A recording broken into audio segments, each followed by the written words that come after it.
Urgent matter മുതലാളി. നമ്മൾ അകത്ത് കയറാൻ പാടില്ലെന്ന് പറഞ്ഞ് കോർട്ട് ഓർഡറും വാങ്ങിച്ച് പോലീസിനെ കാവൽ നിർത്തി അവൻ അകത്ത് കയറി നിൽക്കുക. ആവശ്യത്തിന് ഗുണ്ടകളുണ്ട്. ഇനിയിപ്പോ നമ്മൾ എന്താ ചെയ്യേണ്ടത്? അവന്റെ കൈയും കാലും തല്ലി ഓടിക്ക്. അകത്ത് കയറിയല്ലേ തല്ലി ഓടിക്കാൻ പറ്റുള്ളൂ. പുറത്തിറക്കിട്ട് അടിക്കടാ. എന്റെ മുതലാളി അടി കൊള്ളാൻ വേണ്ടി ആരെങ്കിലും പുറത്തിറങ്ങി വരുമോ? അത് കാണിക്കാൻ പറയടാ. ആ കോർട്ട് ഓർഡർ അത് തട്ടിപ്പറിച്ചിട്ടോട്. അപ്പൊ അവൻ പുറകെ വരും. അപ്പൊ നമുക്ക് അവനെ അവിടെ ഇട്ട് അടിക്കാം. ഓക്കെ മുതലാളി. ഹോ, ഈ മുതലാളിയുടെ ഒരു ബുദ്ധിയേ. വെറുതെ അല്ല ഞാനൊന്നും മുതലാളിയാവത്ത്. അല്ല സാർ, ആ കോർട്ട് ഓർഡർ ഒന്നുകൂടെ കാണാമായിരുന്നു. അതൊക്കെ ഞാൻ നേരത്തെ കാണിച്ചതാ. അന്നേരം ഞാൻ കണ്ണട എടുത്തിട്ടുണ്ടായിരുന്നില്ല. ഇപ്പോഴും എടുത്തിട്ടില്ല. അതെല്ലാം ഒന്നുകൂടെ കാണണമെന്ന് പറഞ്ഞത്. സാറേ അത് കാണിച്ചു കൊടുത്തു. ഇവിടെ കൊണ്ടേ നോക്കിട്ട് വേണ്ട, ഇത്രേ കാര്യമുള്ളൂ. അല്ല സാറേ, ഇതിന്റെ ഈ സാധനം ഞാനേ വീട്ടിൽ പോയി കണ്ണെടുത്തിട്ട് വാങ്ങിക്കാം.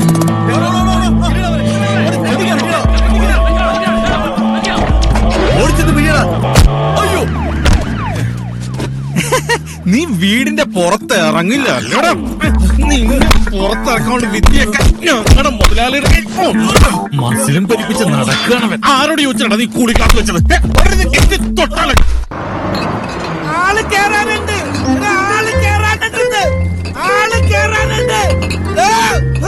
കൊല്ലില്ല റാണി. വെള്ളമടിക്കുന്നു മരിക്കുന്നു. വേറെ എന്തൊക്കെ നല്ല കാര്യങ്ങൾ എഴുതി വെക്കാം. കാച്ചവകള് എവിടെ ഒന്ന് അങ്ങാട് പിടിച്ച ഇങ്ങാടു. ഈ മുതലാളിമാരും മദ്യം ഒരുപോലെയാണ്. മനുഷ്യനെ നിലത്ത് നിൽക്കാൻ സമ്മതിക്കില്ല. ലാസ്റ്റ് ബസ് പോയാ? ലാസ്റ്റ് ബസ് ഒരെണ്ണം പോയി.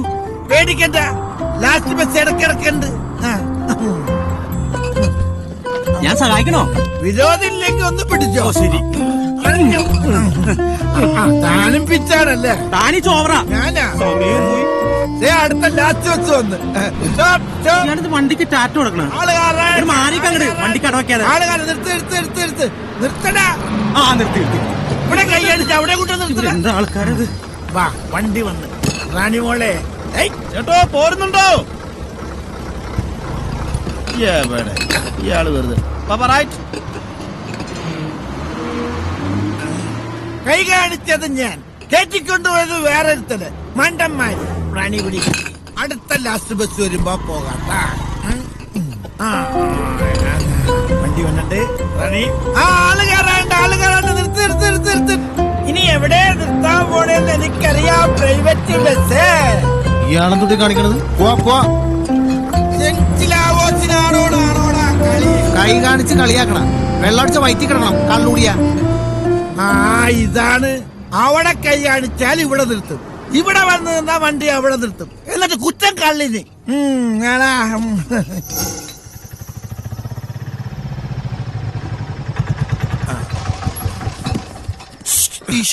ചീറ്റനണ്ടല്ല.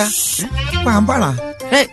ഹലോ, ഈ പാമ്പായിരുന്ന? നീ ഇതുവരെ പോയില്ലേ? എങ്ങനെ പോകാനാണ്? ഞാൻ തന്നെ കാത്തിരിക്കില്ലായിരുന്ന.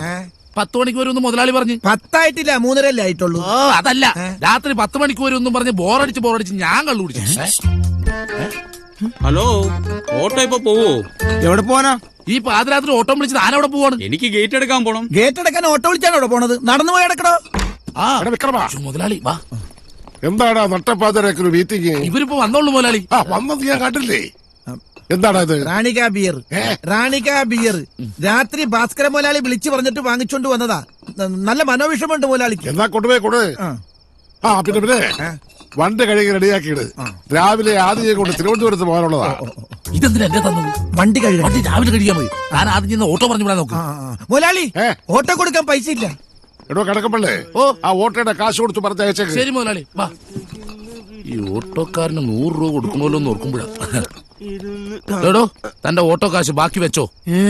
100 രൂപ? പിന്നെ 6000 രൂപ. എന്തോ 6000? താനെന്താണോ ഈ ഓട്ടോ വില കൊടുത്ത് മേടിച്ചാ? ഞാൻ വാങ്ങിച്ച ഓട്ടോ കൂലി എറണാകുളം സ്റ്റാൻഡിൽ നിന്ന് ഇവിടം വരെ വരാൻ 6000 രൂപ. എറണാകുളം സ്റ്റാൻഡിൽ നിന്നല്ല, കോഴിക്കോട് സ്റ്റാൻഡിൽ നിന്ന് പിടിച്ച വണ്ടിയാ. കോഴിക്കോടുന്നാ? എടോ, കോഴിക്കോടുന്ന് ആരെങ്കിലും ഓട്ടോ വിളിച്ച് ഇവിടെ വരുവോ? ഞാൻ വന്നില്ലേ? ഓ, തനിക്കെങ്കിലും ഒന്ന് പറഞ്ഞ് മനസ്സിലാക്കി കൊടുക്കാൻ പാടില്ല. ഗ്യാപ്പ് കിട്ടണ്ടേ? ബാക്കിലിരുന്ന് എന്തൊരു തെറിയായിരുന്നു. എന്തിനാണോ പാവത്തിന് തെറി പറഞ്ഞത്? എന്നല്ല, ഏതോ ഒരു വിക്രമനാ. ആ തനിക്കാൻ വെച്ചിട്ടാ വിക്രമൻ. ഇന്നലെ വരെ ഇന്ന് മാറി വാഴൂർ ജോസ്. കുഴപ്പമൊന്നുമില്ല. അപ്പോഴും കണക്ക് ശരിയായിട്ടില്ല. കോഴിക്കോട് നിന്ന് ഇവിടം വരെ 200 കിലോമീറ്റർ, 3000 രൂപ. ബാക്കി 3000ത്തിന്റെ കണക്കെന്താ? അപ്പൊ എനിക്ക് തിരിച്ചു കോഴിക്കോടേക്ക് പോണ്ടേ? എനിക്ക് നിർബന്ധമൊന്നുമില്ലടോ. അത് ശരിയാവില്ല. ഞാൻ മുതലാളിയോട് പറഞ്ഞോളാം. മുതലാളി 6000 രൂപയല്ലേ? ആ അതിന് മൊണതാലി എന്ന് വിളിക്കുന്നതിനാണ് 6000 തികച്ചുണ്ട്. ഞാനും എന്റെ കോഴിക്കോട്. അതെന്തിനാ? എടോ വണ്ടി എന്തായാലും കാലിക്ക് ഇവിടുന്ന് അങ്ങോട്ട് പോവല്ലേ, അങ്ങനെ ചുമ്മാ കൊണ്ട് നമ്മുടെ 3000 രൂപ തിന്നണ്ട. വന്ന് വണ്ടി കയറാ. എടാ വിക്രമാ, ഓ എന്താ കഴിഞ്ഞില്ലടാ? കഴിഞ്ഞു മുതലാളി. 3000 കൊണ്ട് തിന്നോട്ടാ. എടോ സെക്യൂരിറ്റി ഇവരെ പിടിച്ച് പുറത്താക്കി ഗേറ്റ് അടച്ചേ. താനെന്താണ് മണിയടിച്ചോണ്ട് ഓടുന്നത്? ഹെലികോപ്റ്റർ എത്തി. അത് റസാക്കേ, ഇവിടെ ഇറക്കി. അബ്ദുൾ റസാഖ് ഹെലികോപ്റ്റർ കൊണ്ട് എത്തിയിട്ടുണ്ട്. നീ ഫോൺ വെക്കി, ഞാൻ അതിൽ കേറിയിട്ട് വിളിക്കാം. റസാക്കേ, ഇവിടെ ഇറക്കി. എടാ പോത്തെ റിവേഴ്സ് അടിക്കടാ. ശ്ശോ, അവന്റെ ഒരു ലക്ക്. മുതലാളി, ആ മണ്ടൻ റസാക്ക് നമ്മളെ കേട്ടത് തിരുവനന്തപുരത്തേക്ക് ഒറ്റക്ക് പോണാണ്. കണ്ടാ ദേവൻ വിളിക്കണ്. എടാ റസാക്കേ, നീ എങ്ങാനാണ് ഈ പോണത്? തിരിച്ചു വാ. തിരിച്ചു വരാനോ? എടാ ഞാൻ അങ്ങോട്ടാണ് വരുന്നത്. ഇങ്ങോട്ടാണെന്ന് പറഞ്ഞിട്ട് നീ അങ്ങോട്ടാണല്ലോ പോണത്. ആംബുലൻസ് വരുന്നു. എടാ, ഞാൻ നിങ്ങളുടെ വണ്ടി കണ്ടു. വണ്ടി കണ്ടിട്ട് നീ എങ്ങോട്ടാണ് ഈ പോണത്? ഇങ്ങോട്ട് വരാത്ത എന്താണ്? എവിടെ എത്തിന്ന്? എവിടെ എത്തിന്നാ പറയണത്? നിൽക്കുന്നത് കണ്ടൂടെ? എന്താടാ ഇത്? ആ ഹെലികോപ്റ്റർ കൊണ്ടുവരാൻ പറഞ്ഞിട്ട് ചവണ്ടി കൊണ്ടാ വന്നേക്കണ ചവമ്മേ.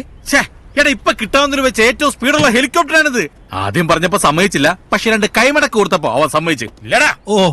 6 മണി എന്നല്ലേ പറഞ്ഞത്? ഒരു 5:30 എത്തിയ കുഴപ്പമുണ്ടോ? 5:30 പറ്റില്ല. 6 മണിക്ക് എത്തിക്കണം. 6 മണിക്ക് എത്തിക്കില്ലടാ. സംസാരിക്കുന്ന സമയങ്ങളണ്ട. എല്ലാരും കയറി. അതെ വേടാ. ഞാൻ റസാക്കിയുടെ കൂടെ കയറിക്കോളാം. എടാ ജഗ്ഗു, മുതലാളി കാറിന്നിറങ്ങുമ്പോ പടക്കം കൃത്യമായിട്ട് പൊട്ടണം. ഠമാർ, ഠോ, ഠേ, ഠോ. അച്ഛാ. അത് ശരി. അപ്പൊ അച്ഛനും മോനും കൂടി ഇവിടെ കിടന്ന് ചവിട്ടാടാ കളിക്കേ? അയ്യേ, ഞങ്ങൾ അച്ഛനും മോനൊന്നും അല്ല, ഇവൻ ബീഹാറുകാരൻ. ഭഗവാനെ, ഒരു പടക്കത്തിന് നീ കൊടുക്കാൻ പോലും മലയാളിനെ കിട്ടാണ്ടായ അതിന് നീ ബീഹാറിൽ നാളെ ഇറക്കിയ. സാറിന് ഇപ്പൊ എന്നാ വേണ്ടേ? അല്ല, മുതലാളിയും ഭാര്യയും വരുമ്പോ പടക്കം കൃത്യമായിട്ട് പൊട്ടണം അല്ലേ? ഇപ്പൊ പൊട്ടിക്കേണ്ടത് നിന്റെ കരണക്കുറ്റിക്ക. എടാ ഭാര്യയല്ല, വൈഫ്. രണ്ടും ഒന്നല്ലേ? ഒരിക്കലും അല്ല. ഒരാൾ ഭാര്യയും ഒരാൾ ഭർത്താവും അല്ലേ? എടാ നിന്റെയൊക്കെ പോലെ ആപ്പൂപ്പ ഭാര്യമാരല്ലിത്. നല്ല പഠിപ്പും ഇംഗ്ലീഷും ഒക്കെ ഉള്ള മേഡമാണ്. കേട്ടല്ല, ഭാര്യ ആപ്പ ഊപ്പനായി ഹേ വൈഫ്. മുതലാളിയും വൈഫും വരുമ്പോ നീ തീ കൊളുത്തണം. അച്ഛനല്ല, മുതലാളിയും വൈഫും ഇവന്മാർ ഇതെല്ലാം കൂടെ കൊളവാക്കും തോന്നുന്നു. ബാലിച്ചന്റെ കാര്യം എന്തായി? അതൊക്കെ ഞാൻ അവർക്ക് ടൈമിംഗ് കൊടുത്തിട്ടുണ്ട്. അതെ, പറഞ്ഞത് കേട്ടല്ല, ഞാൻ പറഞ്ഞതാണ് ടൈമിംഗ്. പടക്കം തീർന്ന ബാൻഡ് തുടങ്ങണം. ആ ടൈമിങ്ങിന് എന്തെങ്കിലും വ്യത്യാസം വന്നാൽ 10 പൈസ ഞാൻ തരത്തില്ല. അപ്പൊ പടക്കത്തിന്റെ ടൈമിംഗ് തെറ്റിയാലേ? ആ ചോദ്യത്തിന് തന്നെ ടൈമിംഗ് തെറ്റി. എടാ നിന്നെയൊക്കെ പോലെയല്ല പടക്കം. നിന്റെയൊക്കെ കൊട്ട് പരാജയപ്പെടുമ്പോഴാണ് പൊട്ടിപ്പോകുന്നത്, പക്ഷെ പടക്കം പൊട്ടുമ്പോഴാണ് സക്സസ് ആവുന്നത്. റസാക്കേ, വാ. Thank you. സാറ് വിഷമിക്കണ്ട. എപ്പ പടക്കം തീർന്നേണ അപ്പ ബാൻഡ് തുടങ്ങി. പടക്കം തീർന്നില്ലെങ്കിൽ ബാൻഡ് തുടങ്ങില്ല. അതെ വന്ന് മതി, നിർത്ത്, എല്ലാവരും നിർത്ത്. അവരെത്തി. ഞാൻ പടക്കത്തിന്റെ കാര്യം നോക്കാം. ഞാൻ ഓടിക്കോളാം. പടക്കം.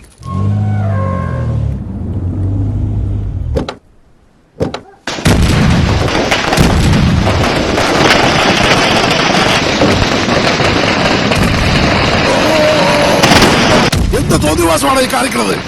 നിർത്തടാ. നിർത്താൻ പറ്റില്ല. നീ കൊടുത്തു പോയി മുതലാളി. വെള്ളം കോരി ഒഴിച്ച് നിർത്തടാ. കല്യാണം മുടങ്ങി വിഷമിച്ച് വരുമ്പോഴാണോടാ നീയൊക്കെ പടക്കം പൊട്ടിച്ച് അറുമാദിക്കുന്നത്? ദൈവമേ, കല്യാണം മുടങ്ങി. കല്യാണം മുടങ്ങിയ എടാ പടക്കം പൊട്ടിക്കലും നിർത്തടാ. എങ്ങനെയെങ്കിലും ഒന്നും നിർത്താൻ പറയണ. അത് പോയി തീർന്നാലേ നിൽക്കുള്ളൂ. എടാ ബീഹാറിൽ പറയണ. ഇവിടെ പടക്കം പൊട്ടെ ബീഹാറിൽ പോയി പണ്ട് വല്ല കാര്യമുണ്ടാ? എടാ ബീഹാറി ഭാഷ പറയണം. നിന്ന കഴുതകള്.